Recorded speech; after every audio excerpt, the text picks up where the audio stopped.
everyone, Ivy Lee Gaming here, and today we're playing Watcher of Realms. For today's video, I'm going to go ahead and do our most recent up-to-date dev insights. We have more Q&As for this week. The excitement continues for October 27th. Let's see if they're going to reveal anything interesting.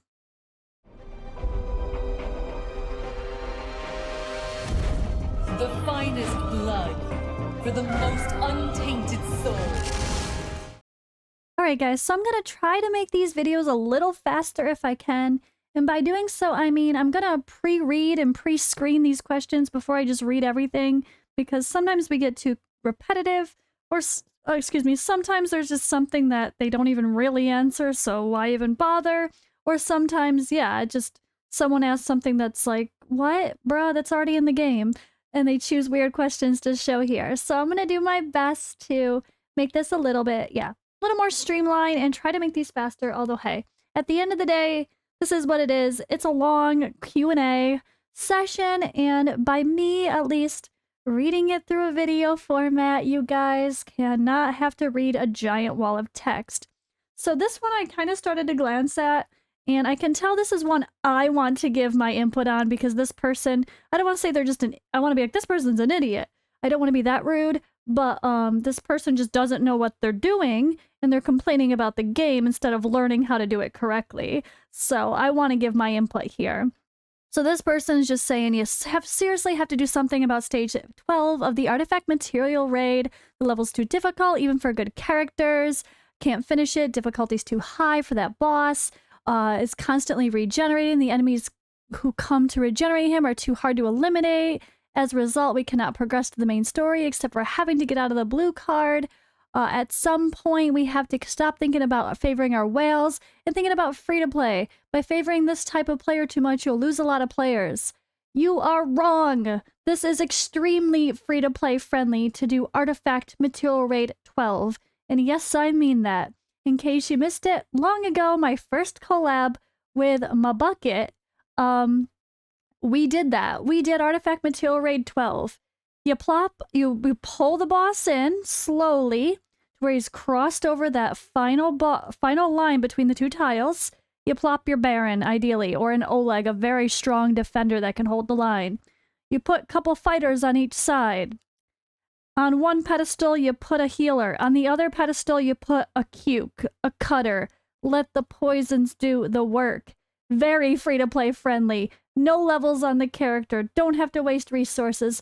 Throw some attack speed, whatever attack speed substats or main stats you can get on the gear, put it on them. The most free-to-play friendly thing you could ask for is throwing a Cuke in somewhere, or a cutter somewhere. An uncommon hero that just pops out some poisons. That's how you beat it. Just like how they say here. We recommend you bring 3 fighters such as Ain and Wrath to your lineup with a good level and proper gear equipped. It'll be easier for you to clear the stage. So Artifact Material Raid is a defender and a fighter check. If you don't have them, you gotta build some, or you gotta summon, or whatever. Yes, it's true, but you need fighters and you need defenders in this game, period. So it's not like that's a whale-only territory thing. I completely disagree with this person's comment. They just don't know what they're doing, which is fine, because not everybody watches YouTube videos or looks at guides or whatever. But that's why we're here, right? That's why we're here. We're here to help the people. And by helping the people, I'm telling you, it's extremely easy to push through if you've got a good, at least you do need a good defender.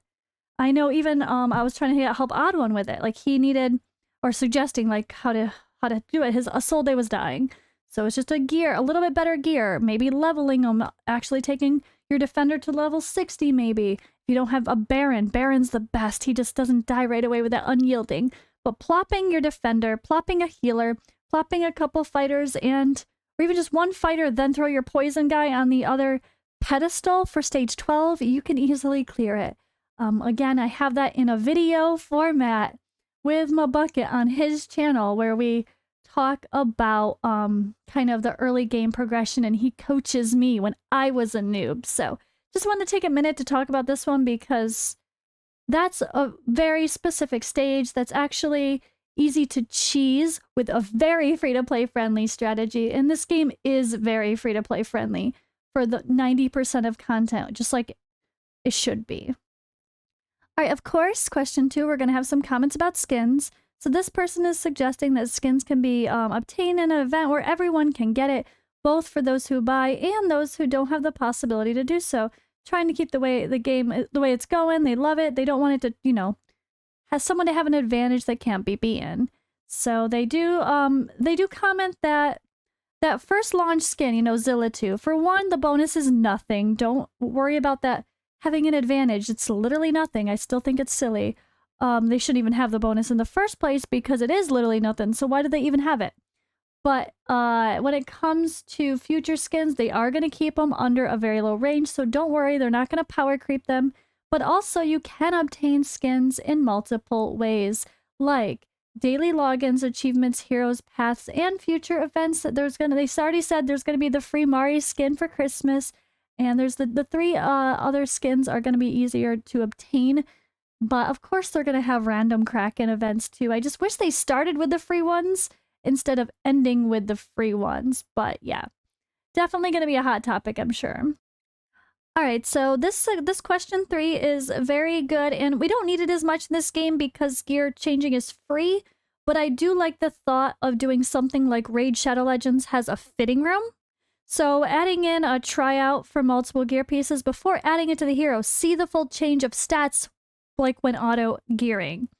So they do say, thank you for your feedback. We're working on multiple ways to solve this issue. For example, we're working on a gear swapping feature that allows different gear items to be swapped between heroes. Gear swapping isn't what we mean, though. What they mean is go look at Raid Shadow Legends and their fitting room. So this is nice because you can compare multiple pieces of gear. Like, yes, when you want to swap out one piece of gear, you could see how much that's going to change your stats. Okay, but you can't really do that with a whole set, right? So let's say you want to compare what I have now to a whole new set of gear. 3, 4, 5 new pieces of gear. Let's change it up. Is what I'm going to do going to be better than what I have now?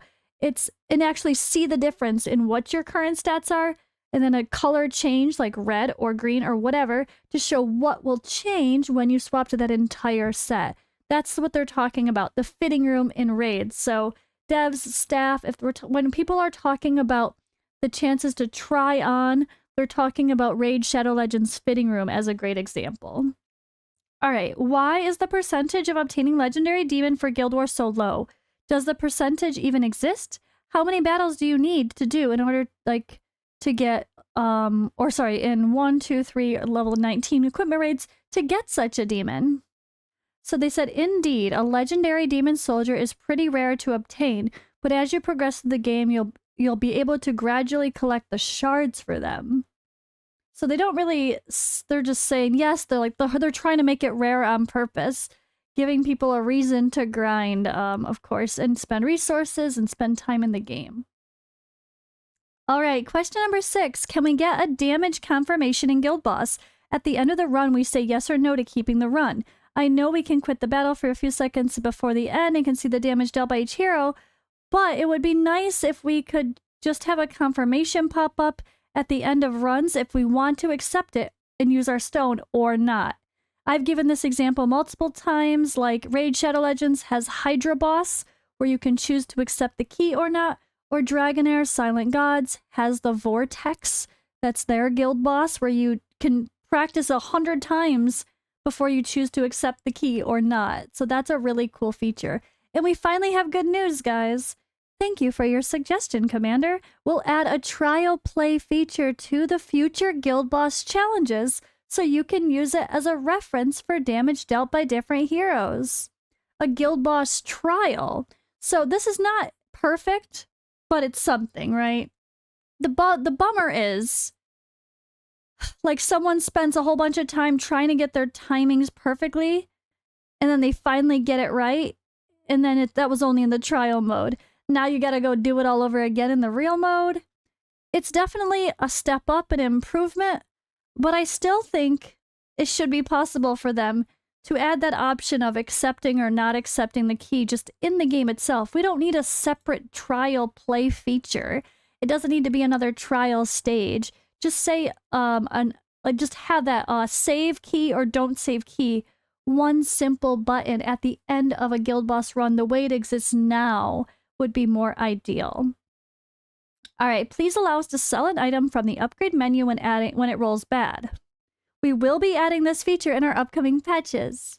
Yeah, it's great. Like, we want to be able to properly upgrade and cleanse and sell, because part of cleansing your gear and sorting is usually rolling a piece to 4 or 8 first, sometimes 12. And if you're rolling and then you want to sell immediately, rolled and sell immediately, you can do that in some parts, but not in all the parts. Like, it kind of depends on what you're doing, where if it allows you to sell or not. It should definitely be more easily, done. Although I kind of did that today. So whatever I was doing just normally let me do that. But yeah, it's definitely like directly from the selling part being able, or the rolling part being able to sell immediately would be more ideal. All right, arena's fun and all, but would you ever be, it would be even better if you had the option to challenge your friend or guild members to arena, given no rewards as points, or maybe like, yeah, those friendship points at a cap limit, unlimited amounts of time. But that would be fun. We already working on this feature. So, battle your friends, battle your guildmates feature is coming. All right, this one says it would be nice to add a maximum button on auto battles. So when setting up a large number of approaches, it's difficult to select them. This button just automatically takes you to the max immediately. Yeah, that is simple. I like that. Just when you're going to do your runs, if you're like, I'm about to spend 3,000 energy, just do however much I can do. Boom, hit maximum, just go do them. It's little tiny quality of life improvement, but I like it. And they said, we're currently working on improving the auto fight feature and we'll be launching it soon. Keep an eye out for the announcement. All right. All right, the next suggestion is, suggesting to add at least arrow controls to the game. So you can specify the target that needs to be attacked with basic attacks and skills. This is something really missing from the game. And similar games to this one, like Masters of Dreams, this is implemented where you can select a character and target a specific mob. But the characters hit randomly. They're not always targets needed at the moment. And they do reply here saying, thank you for the suggestion. Generally speaking, heroes always attack the enemies closest to the end of their attack range. It's recommended to take this into consideration when deploying heroes in battle. Yeah, you can't really set that up ahead of time in this type of game because, like, the enemies, the mobs are always coming and going out of the portals. It's not like you can just... I mean, I guess if you're live in the moment and you can just click them and select, I don't know. It seems like that'd be a little bit chaotic. I don't know that I'd want that feature. It might feel overwhelming. It might be a little too crazy. Like, manualing your ultimates is one thing, but then having to choose every single target, it's too overwhelming in a lot of the battles that have a ton of mobs coming out. All right, so there's a few comments here for question 11. Can we get an auto day-night switch in the game? That feature would be phenomenal. They mean for like the campground, I think, so it looks different depending on the time of day. Events, 7-day login rewards once a month to win stamina potions. As we all know, stamina is very important. And then another, when we buy large stamina packs, like for $15, it drops 1k stamina, which gets added to our main stamina. It'd be great if it gets added to our bags so we can store them for future events. So their reply is that we'll take your suggestion on the day-night switch into consideration. As for Quick Enhance, we're working on the accessing its feasibility. Quick Enhance. That's not what they're talking about at all. I'm switching. The last one is just talking about wanting to see the battle record better or go back to it again, but there is a button. If you forget to click the button, you forget to click the button. But there is also a best records feature in the game where you can open up and see the data of your best performances. So there's actually sort of that feature in the game to look at your best battles in different areas. That's kind of cool. All right, so this one is talking about the arena matchmaking, that they're unbalanced, higher level, and higher BP. I have no chance against these players. And they said, we're continuing to work on optimizing your matchmaking experience in Arena. You should be getting significantly better experience in our future updates. So it's just something that's always having to be improved. I feel like every game is the same. It's like they try to get the ideal matchmaking, and sometimes they change things that accidentally make it worse. They just try to find different metrics to match you up, and it doesn't always result in what we hope, but at least they're always looking at it. All right, this question 14 is talking about when you're farming and gear rating to go to sell something, and then you sell one thing and then it pops back up to the top, which is super annoying. And they said they are planning to fix this issue in December. But don't forget, you can just hit the sell button and do like a batch selling and click through everything and sell. So you don't have to do everything individually. Just hit the sell button. Don't worry, you're not just going to sell things right away. It actually makes you check all the things and sell a big batch and then confirm it. So that's the better way to do that, because then you select a bunch of stuff as you're going or at the very end, and you don't have to worry about it popping back up every time. All right, skipping a general one, just wanting more interesting guild versus or PvP content, you know. Next thing here says, is it possible to make the hero's ultimate ability for arrogance not on auto but on manual? And they said they will consider it, but changing that could affect his stats. So like it could make it a little too busted if you can perfectly time some of those auto ultimates. So sometimes that's kind of by design. All right, we got a comment saying the Chaos units need a serious buff. They're hard to get and they're worse than standard Legos. Thank you for your feedback. We're planning to enhance heroes from the Chaos Dominion. Yeah, I think this is a little bit true, and I guess I agree and disagree at the same time. I feel like the Chaos heroes, some of them are amazing. Like Valeria has been a great addition. She's really good in Arena. And honestly, when it comes to the Chaos Dominion heroes overall, they're more Arena specialists. That's what they're supposed to be all about. That's why they had those special passives. They're made to excel in Arena specifically, so I wouldn't expect them to excel in other places. And that's fair enough. It's meant to be a specialized faction. All right, complaining about the gold situation again. I did skip one or two up there. On to question 20. So it's difficult to get, it's just difficult as you need gear to progress, but I want to try to roll some of these, but you can't roll them all because there's just not enough gold. So you feel forced to sell gear that could potentially be okay. It's frustrating. I get that there doesn't need to be an abundance of gold. It just feels kind of bad having to waste a bunch of energy on a gold raid that you also need double gold bonus for, and it's not worth doing. So they said, thank you for your feedback. We're keeping a close eye on gold drops. We'll also take your suggestion for a double gold bonus into consideration. Yeah, it's I don't mind farming the gold raid personally. I've always farmed it. Some people say nobody farms it. I farm it once every couple weeks. No shame. Not everyone has time to spend hours and hours and hours cleansing our gear all the time. So maybe once I get my gear to the point where it's super, super manageable and I'm able to be a lot pickier, I won't need to do that because I'll just be super picky with every single thing I pull. But right now, I just slowly started doing that. I've started, like today, I hit all my HP percentage main stat gear. I know my tanks need work. So I looked at every single piece I have, tried to roll it. If it didn't roll good, I sold it immediately. And so I only have stuff saved that is actually decent, was kind of my goal, or already on people. And when I replace gear that's on people, if what was on there before is bad, I'm just going to sell it. But it's really hard to manage gear. And when you have like 800, 900, 1,000 pieces of gear in your bag, it can feel just really overwhelming to have to go through it all. And I know we do. We need to manage our own gear, but I still think that even with having to manage our gear, we don't always have time to do that. It's like a specialized thing that you need to set time out for until you get your account up to a really strong status where every piece that's on your account is perfect, or it's not there, or as close to perfect as can be. But most people are not there, right? Let's be honest. Who's really got every single piece rolled up to 16 if it's good and everything else is just 100% sold? Probably not many. And in the meantime, when we don't have time to cleanse our gear, having a quick way to farm gold is great. I like gold raids, and I have no shame saying that. I just 100% always want to have a gold drop, obviously the gold bonus active when I do it, and I try to make it worth it by doing at least like 10 million gold up at a time.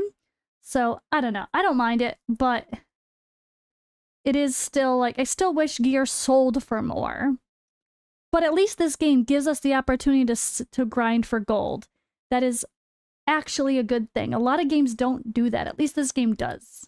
All right, skipping through another comment about overflowing skill dust and that they're working on resolving issues with similar items like that where you can maybe convert a low level into a higher level or something. that's been discussed a lot, so we're going to move on from that one. And then same thing here, complaining about gold and the gold boosts. They said they'll consider adding more ways for us to get gold boosts. Just let us buy it with diamonds. Why is it so special that we can't buy that with diamonds like an XP boost? That's what I want. If I've already used it and don't want to spend my gold coins on it, let me spend 150 diamonds on one. If that's how I want to choose to spend my diamonds, let me do it, right? So this is commented on every single time about XP and gold boosts instantly being used the second you get one. That happened to me. I did Void Rift and I got a gold bonus. And I was like, oh, I have a gold bonus. I guess I gotta go do some gold raids. So I went and did gold raids because I had a gold bonus. But I wouldn't have chose to do it at that moment otherwise, you know? That's something they say they've been working on, is to have those bonuses not pop instantly. Like they go to your bag or somewhere else instead, or like stored up where you click for energy or something would be ideal. All right, this question 24 was talking about issues with binding accounts to social media, how it's really frustrating, and if your account gets hacked and having to rebind or unbind, or just the issues that it would be nice just to have a simpler way to log in, like Plarium Play. That was discussed recently as well in another Q&A, and they said they are working, so that we'll soon be launching a feature where you can bind your email to the game account. Exactly. Moonton needs its own login. Let us just make an account from scratch. Easy peasy. Easy to transfer, or if we mess it up, or if we change our email, if we have issues with our own email addresses or social media, we can change the email to something else. Just let us be able to change things in a simpler way that's not social media forever linked or something. This question referenced something, I'm not quite sure what it means. It might be a bad translation, but they do say that Gear Recast is a work in progress, and we can't wait for you to try it out soon. So being able to recast your gear that rolls bad, I don't even like that idea, honestly, because, or maybe, I would say we barely get gold as it is. If we need to sell our gear for gold, then I guess maybe that's the point. If we instead of selling the gear for gold, we can use a different resource that just redoes a piece of gear, then it helps us save gold that we've already spent to level something up. So this is a unfortunate comment. I accidentally sold all my flat stat gear when I only wanted to sell flat stat from the jewelry gear. There's no way to retrieve the sold items, nor is there any way I found in-game support to help with the issue. Please have a buyback tab, or at least an in-game support where someone can help sort issues like this. They said, we will take this into consideration, but at the end of the day, a simple user error cannot always be helped. If that was the case, support would be going crazier than I'm sure it already is. They'd have to employ 100,000, no, they'd have to employ a hell of a lot more employees to help deal with that. And my god, I mean, every time someone accidentally clicks the wrong button, I mean, for something like gear selling, that's a oops. For something like crunching a really important hero that's fully maxed out that should not be able to crunch, that's different. But at the end of the day, if you just accidentally quick star up the wrong people, that's your fault. If you accidentally sell the wrong gear, it's kind of your fault. I mean, I'm all for like helping an oops, but at the same time, it's like kind of impossible for these games to really allow undoing some of that stuff. I've never seen a game let you undo selling a batch of gear before in all the games I've played, so I wouldn't bet my cards on it. Even though I feel bad, it sucks, yes.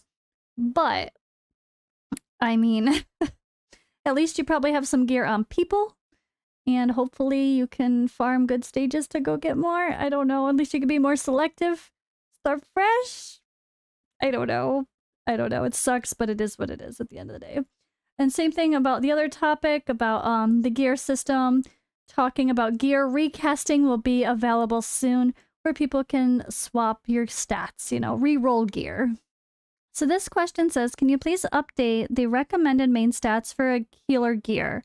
What the game seems desirable as healer gear is in fact not at all desirable. Healing effect, attack speed, and rage regen main stats are not desirable because heals scale off of HP and attack. As a result of this gross misinterpretation of desirable main stat, I cannot for the life of me find a usable piece of gear from ancient hero gear. Please fix this, as we all know that the healing effect beyond 100 is simply severely diminished returns, as does rage regen beyond 40%-ish. The calculations are out. Players are not fooled. Please fix the severe gear issues, drop rates, and they're bad, blah, blah, blah, especially without getting ancients. The ancient gear rolls are terrible. This is one thing I definitely think needs reworking. An ancient piece of gear, we don't get many of them, right? I mean, you do hundreds of pieces, you'll get one if you're lucky. You do hundreds of runs. If you do 200 runs, you might get one. If two, if you're really lucky. And like stage 19 or higher, I'm talking even.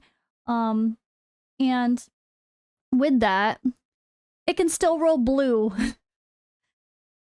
Ancient gear is supposed to have better rolls. That's the point, right?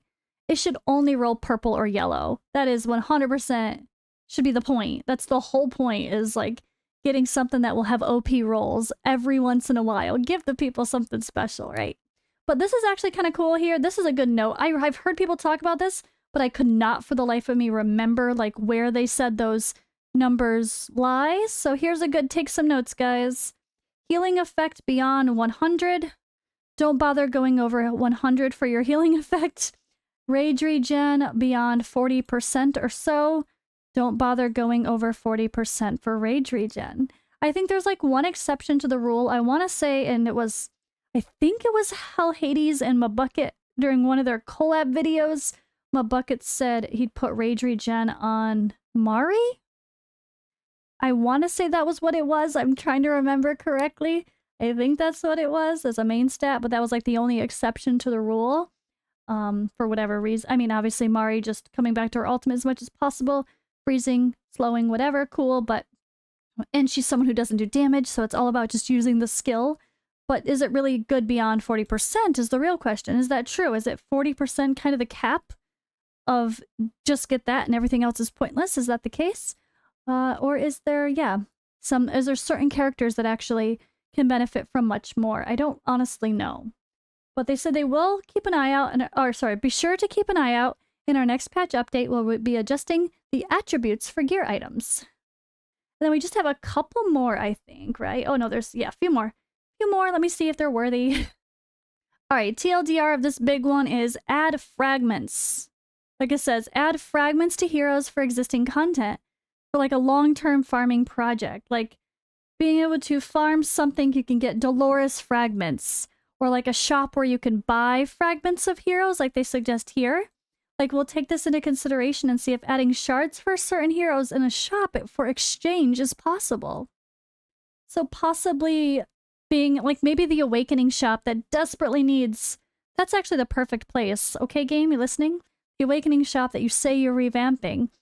Give shards to pull a hero, where it takes, like, 50 shards to summon a Dolores or an epic, and 100 shards to summon a legendary, and you can buy 5 shards of certain heroes in the shop every week, you know? And then maybe that rotates.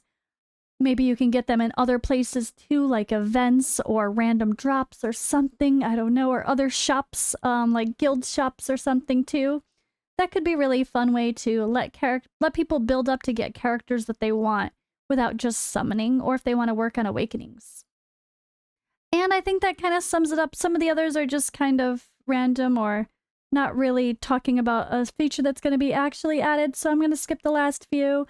Quick note here for this one, being able to fully equip all armor or gear on every character on your account at one time, I think is setting people up for disaster. That's hours and hours and hours and hours of fixing your account if you accidentally click it, so I don't like that. That's the last one. I really don't like that. I've heard other people say the same. That's just asking for trouble and frustration, and people rage quitting because now they have to re-gear their 50 favorite heroes. Let's not have people have to do that. That sounds like a giant oops waiting to happen. Speaking of oopses, let's not encourage an oops. Alright guys, but thank you for watching and hanging out with me today. Let me know what you think in the comments below, and I'll see you in the next video.